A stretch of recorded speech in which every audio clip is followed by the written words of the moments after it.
This channel does not promote any violent, harmful, or illegal activities. All content provided by this channel is meant for an educational purpose only.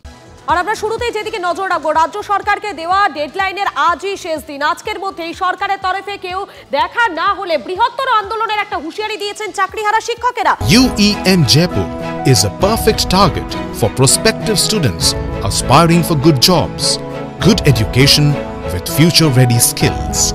বিকাশ ভবনের সামনে টানা 20 দিন ধরে চলছে চাকরিহারাদের ধর্ণা। শুরু থেকেই শিক্ষামন্ত্রীর সঙ্গে দেখা করার দাবি করছেন চাকরিহারারা।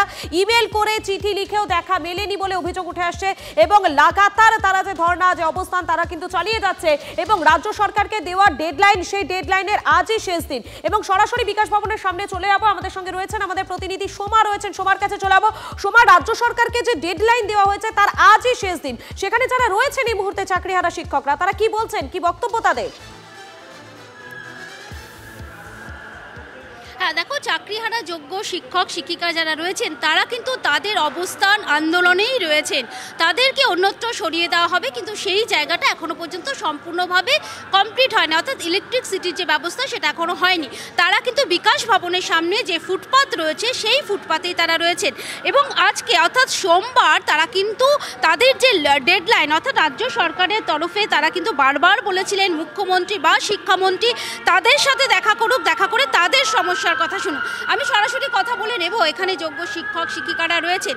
আর রাজ্য সরকারকে দেওয়া সময়সীমা সোমবার, অর্থাৎ আজকে।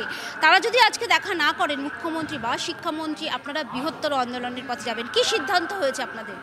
আমাদের যারা নেতৃত্ব আছে তারা একটা সিদ্ধান্ত নিয়েছেন, কিন্তু সেটা এই মুহূর্তে আমরা জানাতে পারবো না, কারণ আমাদের একটা সময়সীমা আমরা দিয়েছিলাম। আজকে সারাদিন সন্ধ্যে পর্যন্ত অন্তত আমরা দেখে নেব। কালকে শিক্ষামন্ত্রী বার্তা যেটা দিয়েছেন তাতে করে উনি বলতে চেয়েছেন যে আমাদের দাবিগুলো ওনাদের কাছে নির্দিষ্ট নয়, তাই পুনরায় আজকে 10টা বা 10:30টার মধ্যে আমাদের সেই দাবিপত্র নিয়ে আবার আমরা জমা করব এবং সেক্ষেত্রে ওনাদের আজকের মধ্যে পদক্ষেপ কী হবে সেটা দেখে নেব। দেখে নেওয়ার পরে যদি মনে হয় যে ওনারা পজিটিভলি আমাদের সঙ্গে বসতে চাইছেন, আলোচনায় আসতে চাইছেন, তাহলে ঠিক আছে। না হলে পরে আমাদের যে কর্মসূচি আমরা ভেবে রেখেছি বা আলোচনা একটা হয়েছে সেটা আমরা সেই আন্দোলন। এই যে বলছে দাবি নির্দিষ্টভাবে বলা হয়নি, আপনারা নির্দিষ্টভাবে কি দাবি রাখছেন? আমাদের নির্দিষ্ট দাবি, আমরা কোনো এক্সামে বসতে চাই না।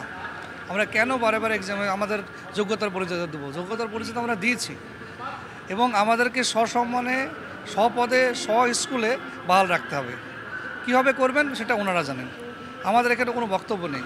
আমরা চাই আমাদেরকে স্ববেতনে, স্কুলে, সসম্মানে আমাদেরকে বিদ্যালয়ে ফিরিয়ে দেখ, যাতে আমরা চক ডাস্টার নিয়ে সেই বিদ্যালয়ে একেবারেই শোভা বোঝা যাচ্ছে যতক্ষণ পর্যন্ত না তাদের দাবি মানা হচ্ছে ততক্ষণ পর্যন্ত কিন্তু তারা এই অবস্থানটা চালিয়ে যাবেন। শোভা, তুমি আমাদের সঙ্গে থাকো, একবার সেন্ট্রাল পার্কের ছবিটা দেখে নেব, কেননা সেন্ট্রাল পার্কে সেখানে শিক্ষকদের অবস্থানের জন্য যে বসার জায়গা, সেই বসার জায়গা তৈরি করে দিয়েছে প্রশাসন। সরাসরি সুমান রয়েছে আমাদের সঙ্গে। সুমান, এই মুহূর্তে সেন্ট্রাল পার্কের ছবিটা ঠিক কিরকম? দেখো মধুকল্পিতা, চাকরিহারা শিক্ষকদের অন্যতম শর্ত ছিল যে তারা যেখানে বসবেন সেই জায়গাটাকে পরিষ্কার করতে হবে, সেখানে ইলেকট্রিসিটি দিতে হবে, বায়ো টয়লেট দিতে হবে এবং জলের ব্যবস্থা করতে হবে। তাহলেই তারা বিকাশ ভবন চত্বর ছেড়ে এখানে উঠে আসবেন। আমি ছবিটা দেখাবো। প্রশাসনের তরফ থেকে এখানে অস্থায়ী তাঁবু তৈরি করা হয়েছে, বলা চলে বাঁশ এবং ত্রিপল দিয়ে একটা থাকার মতন জায়গা তৈরি করা হয়েছে। যদিও এখানে ফ্যান বা অন্য কোনো জলের ব্যবস্থা আমরা দেখতে পাচ্ছি না এখনও। তবে আরেকটা জিনিস তোমাকে দেখাবো, এখানে বেশ কয়েকটা বায়ো টয়লেট বসানো হয়েছে, 4টে বায়ো টয়লেট বসানো হয়েছে। বায়ো টয়লেট বসানোরও কিন্তু নির্দেশ ছিল কোর্টের তরফ থেকে। আমরা যদি ভেতরটায় আসি, এখানে কিন্তু এখনও কোনো ফ্যান বা জলের ব্যবস্থা বা ইলেকট্রিসিটির ব্যবস্থা করা হয়নি। সেটা চাকরিহারা যোগ্য শিক্ষকরা তারা দাবি করেছেন যে এই ফ্যান, ইলেকট্রিসিটি এবং জলের ব্যবস্থা না করলে তারা কিন্তু বিকাশ ভবন থেকে উঠে এখানে আসবেন না। এবং এই জায়গায় তুমি দেখতে পাচ্ছ জায়গাটা পরিষ্কার করা হয়েছে এইটুকুই, ফলে আজকে আদৌ বিকাশ ভবন থেকে চাকরিহারা শিক্ষকরা উঠে এখানে আসবেন কিনা এ নিয়ে প্রশ্ন থাকছে। একেবারেই সুমান, তুমি আমাদের সঙ্গে থাকো। আমি আবারও সরাসরি আমাদের প্রতিনিধি সোমার কাছে চলে যাবো। সোমা রয়েছেন বিকাশ ভবনের সামনে থেকে। সোমা, যারা রয়েছেন আন্দোলনকারীরা তারা কি বলছেন? তারা কি আদৌ যাবেন সেখানে, অর্থাৎ সেন্ট্রাল পার্কের সামনে যেখানে ধর্ণাস্থল, সেখানে কি তারা যাবেন? গেলেও তারা কবে যাবেন, কখন যাবেন, এই বিষয়ে কি কোনো রকম কোনো কিছু তারা ঠিক করেছেন? সেন্ট্রাল পার্কের সামনে যে অস্থায়ী মঞ্চ একটা তৈরি করা হয়েছে আপনাদের জন্য, সেখানে আপনারা কি যাবেন? না, দেখুন ওখানে তো কোর্টের নির্দেশ অনুযায়ী আমাদেরকে যেতেই হবে। কিন্তু আমরা কোর্টের যেমন নির্দেশ আছে আমাদেরকে ওখানে যেতে হবে, তেমন নির্দেশ আছে আমাদের নিরাপত্তার বিষয়টা যেন ভালোভাবে দেখে, সেজন্য ওনারা একটা সেট করেছেন দেখলাম। তো সেক্ষেত্রে ওনারা আমাদের যে দাবিগুলো ছিল, যে ইলেকট্রিসিটি, জল, বায়ো টয়লেটের ব্যবস্থা এবং নিরাপত্তা এবং হাইজেনিক বিষয়টা দেখার জন্য, তো সেক্ষেত্রে ইলেকট্রিসিটির ব্যবস্থা এখনও করেনি, জলের ব্যবস্থা এখনও করেনি, বায়ো টয়লেট যেটা দিয়েছে সেটা 200 জনের জন্য পর্যাপ্ত নয়। তো সেক্ষেত্রে এগুলো যদি কমপ্লিট না হয় এবং আমরা যদি ওখানে গিয়ে নিরাপত্তাহীনতায় ভুগি, তাহলে সেক্ষেত্রে যাওয়াটা আমাদের জন্য চিন্তাভাবনা করতে হবে।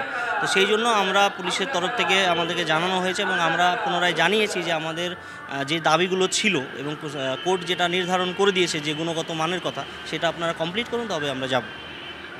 যোগ্য শিক্ষকেরা তারা কিন্তু বলছেন যে সরকারের তরফ থেকে বা প্রশাসনের তরফ থেকে যে ছাউনি তৈরি করা দিয়েছে সেটা কিন্তু এখনও পর্যন্ত, অর্থাৎ তাদের দাবি মতো সেগুলো কিন্তু এখনও পূরণ হয়নি।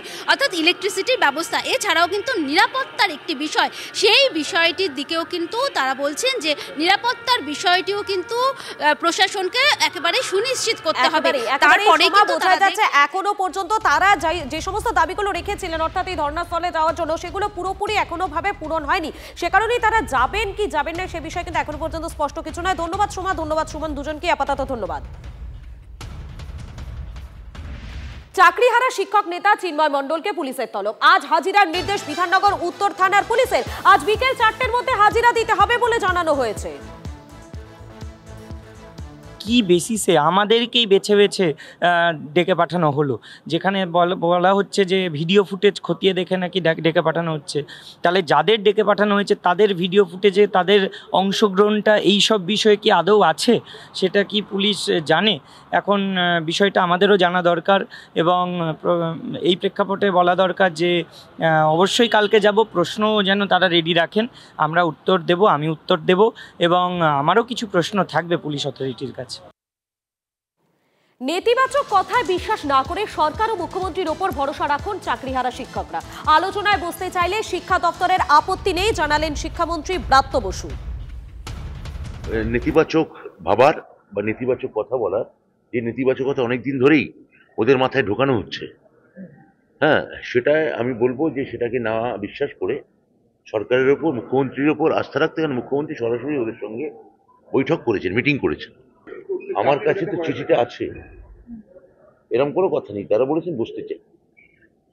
যোগ্য চাকরিহারাদের একাংশ বলছেন যে সরকারের তরফ থেকে নতুন করে নোটিফিকেশন জারি করার আগেই তারা বসতে চান, না হলে তাদের আলোচনায় বেশ কিছুটা। এসব নিয়ে পর্যাপ্ত আলোচনা হয়েছে, যদি ওরা বসতে চান ওরা লিখুন, নিশ্চয়ই আমাদের দপ্তরের কোনো বিভাগীয় সচিব বা আমরা কেউ নিশ্চয়ই আলোচনা করবো, কেন করবো না।